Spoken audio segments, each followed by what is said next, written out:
So si Maria dili inahan sa Dios. Usbon ko, unsa may ibot ipasabot, nag-anak si Maria og Dios, ang Dios nagsugod ni atong 4 BC.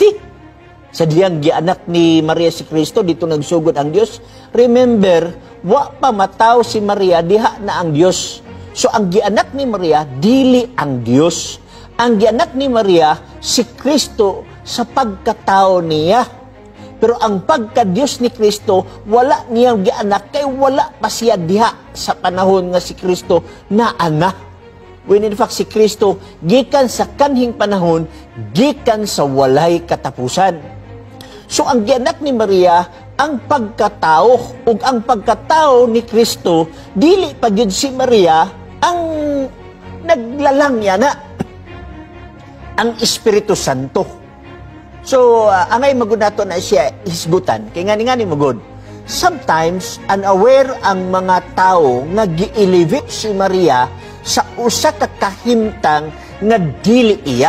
Basta sulpot, bisag unsa na lang tawag ini nga dili tama nga argumento, ilahag yung sudlon, kay para ilahag yung ilimod ang pagtuo sa Santa Iglesia Katolika Apostolika Romana, particularly kini nga pagtuon nato nga ang mahal nga Birheng Maria inahan sa Dios. And makita nato kang Mr. Bacalares nga sa iyahang gipresent nga mga argumento o sa iyahang mga pamulong, ato ang masabtan nga siya mismo wa kasabot sa iyang magipangsulti, kay dili man siya ka-distinguish unsay kalainan sa kinaiya og persona, unsay tawag ining kalainan sa kining Kristo, unya pagkahuman kining matuod nga Dios ug matuod nga tao. Nya, kung imong tan-awon ang iyahang or imong sabton ang iyahang argumento or ang iyahang gipresent nga pagnigar sa pagtuo sa simbahan Katoliko, mahulog si Mr. Bacalares na commit og erehiya nga gitudlo ni Nestorius. Kung sibot pasabot ni ana nga nahulog nga ang Kristo duha ka bug persona, na persona sa pagkatao, persona sa pagka-Dios. So ang iyahang gianak katulang persona sa pagkatao, pero dili pwedeng ianak ang persona sa pagka-Dios. Nahulog nga ang Kristo duha ka persona. And dili man na may gitudlo sa balang kasulatan, kay ang Kristo usa ra man ka persona. Unya kana nga person nga Kristo nga ato ang gituuhan, matuod na nga Dios ug matuod na nga tao. Kita mga Katoliko manggod, bisag di pa na mabasa letra por letra sa balaang kasulatan o sa usa ka libro, basta asulong as gitudlo na sa simbahan na gitukod ni Kristo nga maong haligig patukuran sa tanan kamaturan, dili na problema sa atoa, atuan nang dawaton ug atuan nang iprofess. So karon, unsa magitama nga panudlo sa simbahan Katoliko concerning mahitungod sa mahal nga Birheng Maria? Una, ang mahal nga Birheng Maria pinili sa Dios. So sa iyahang gitawag og pagkapili, dili siya pareha sa ubang mga tao nga ordinaryo lang. Kung dili ang mahal nga Birheng Maria gipili sa Ginoong Dios nganuman kay gusto niya nga kining maong bayhana mamahimong inahan sa iyang anak. And according sa gitawag og anghel sa St. Luke chapter 1 verse 32, kining bataa anak sa labing halangdon nga Dios. So dili mo pili ang Dios og babay nga kanabitong musukuan pa ba murag ka na paghuman nimo gamit ilabay nimo. Ang Dios dili ngunanay, gipili niya ang usa ka babae ug kanang nga babae lahi na siya sa ubang mga tao, lahi na siya sa ubang mga babae, special na kay di niya pwede ipapuyo ang iyang anak sa usa ka babae nga way dungog, sa usa ka babae nga tawag ini nga parehas panguna-una sa mga sulpot nga paghumagamit ilabay ra. Gipili niya ng bayhana mo bitaw St. Luke chapter 1 verse 26, di ba? Kung makita nato ba nga ang Dios gud mismo nagapunting, ang Dios gud mismo kanabitaw ang iyang tumog tinguha ba kinahanglan makuha ang oo sa mahal nga birhen. Mo nagipagtuang jud ang anghel ni pagkahuman naapay praising nga gihimo ang anghel, Ave gratia plena. And ang word nga Ave, mga sir ug mga ma'am, ginalitok lang na para sa usa ka persona, para sa usa ka tawo nga naay harianong kadungganan. Muna para sa tong mga Katoliko, ang mahal nga Birheng Maria taas kayo. Nganuman kay siyempre inahan sa anak sa labing halangdon nga Dios, di na basta-basta. O di na basta-basta. Okay. Number two. Kining bayhana nga gipili sa Ginoong Dios mahimo ning anak sa labing halangdon nga Dios. Ang argumento ni Mr. Bacalares, ingon pa niya, ang pagkatao lang ang tawag ini nga gihimugso. Wa mangingon sa balang kasulatan nga ang pagkatao lang sa anak sa labing halangdon nga Dios.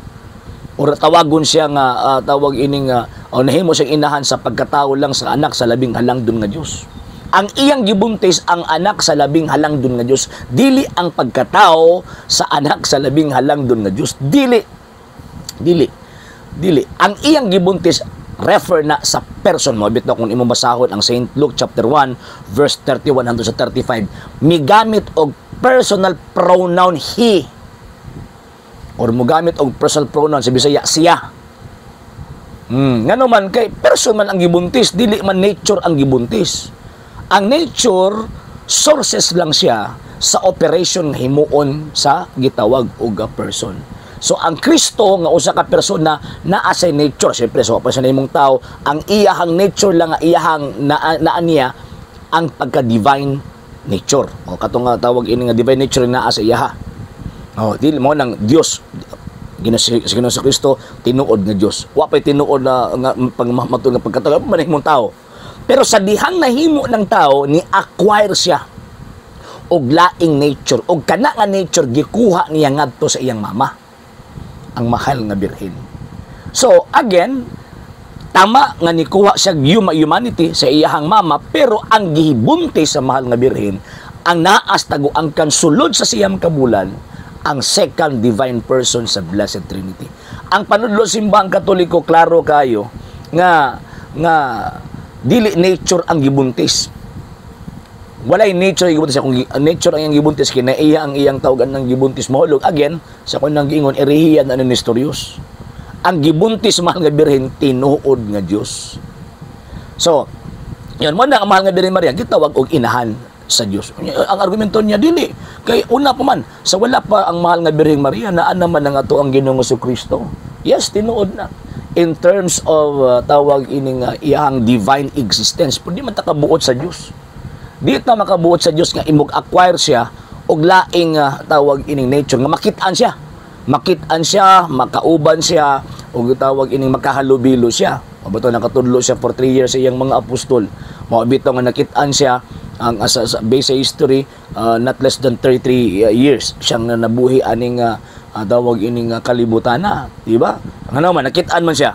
So buti pasabot kining maong gitawag og Kristo, tungod sa iyang inahan nakita, tungod sa iyang inahan gihimugso ning maong gitawag og Kristo. So kining Kristong gihimugso tinuod din nga Dios. And ang Biblia mismo nisultian na, di ba? Isaiah chapter 9 verse 9 verse 6. St. John chapter 1 verse 1 and 14. In the beginning was the Word, and the Word was with God, and the Word was God. Di ba? And the Word was made flesh and dwelt among us. Ug ang pulong na himong tao. Kana nga pulong kinsa man as Kristo, person. Di ba?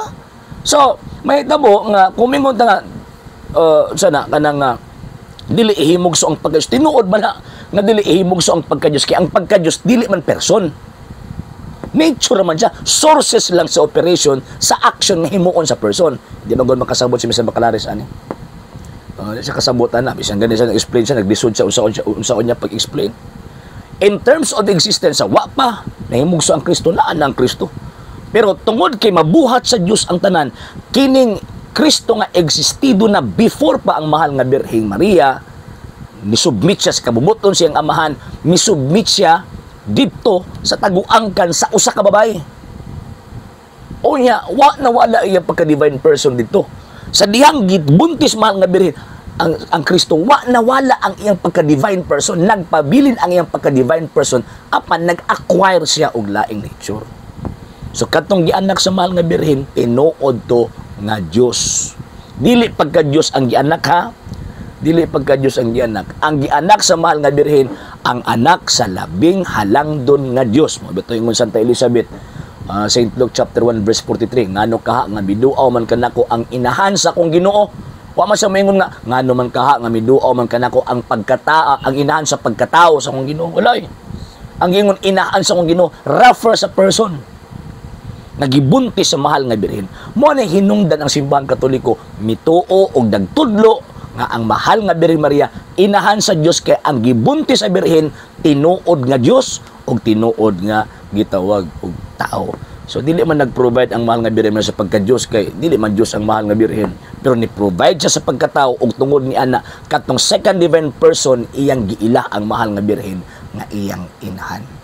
Okay? So man tudlo simbang Katoliko man kini si Mr. Bacalaris. Tawag ining nanawal og presentation niya, nagkayamukat ra. Siya unsa na lang ipangyawit para i-justify lang yun nila ilang panudlong mali. So mo na mga sir ug mga ma'am, tama Katoliko, tungod sa itong pagtuo nga si Kristo matuod nga Dios nga nahimong tao, mo na ang mahal nga Birhen Maria atong gituuhan nga inahan sa Dios, kanang word nga Dios diha dili na refer sa nature kundi refer na sa person nga iyang gibuntis, iyang gisabak sulod sa siyam ka bulan. Okay? Sa hindi pa po nakapag-follow sa mga pages po natin, i-follow nyo po yung mga pages po natin, RJ Horolanciano II TV Apolia Punto Argumento page, Kuya Apologist TV page, and RJ's Vlog 2022. And pwede rin po kayo mag-send po dyan ng Facebook stars. And also, sa ating po mga channels, sa hindi po nakapag-subscribe, i-subscribe po ninyo yung mga channels natin, Dalay Catholic, Apologist International Official, RJ Sano II TV, Kuya Apologist TV, and Barrio Kawayan Religious Forum. And pwede rin po kayo mag-send po dyan ng super sticker, super chats, and super thanks. And maraming salamat po sa mga kapatid ko mga Katoliko na always pong tumutulong sa programa po natin. Maraming salamat po. Nang dahil po sa tulong at suporta po ninyo, ang programa pong ito, until now, andito pa rin po sa social media. And until now din po, nangangailangan pa rin po tayo sa tulong at suporta po ninyo dahil wala po kami magagawa rito mga sir, mga ma'am, kung wala po yung tulong at suporta po ninyo. Sa gusto pong tumulong, sa gusto pong sumuporta, pwede po ninyong ipadala ang tulong at suporta po ninyo sa pamamagitan po ng ating mga account numbers dyan po sa ating pong screen. And pwede nyo po kaming i-message sa ating pong page kung via remittance po yung ipadala po ninyo. Maraming salamat po in advance.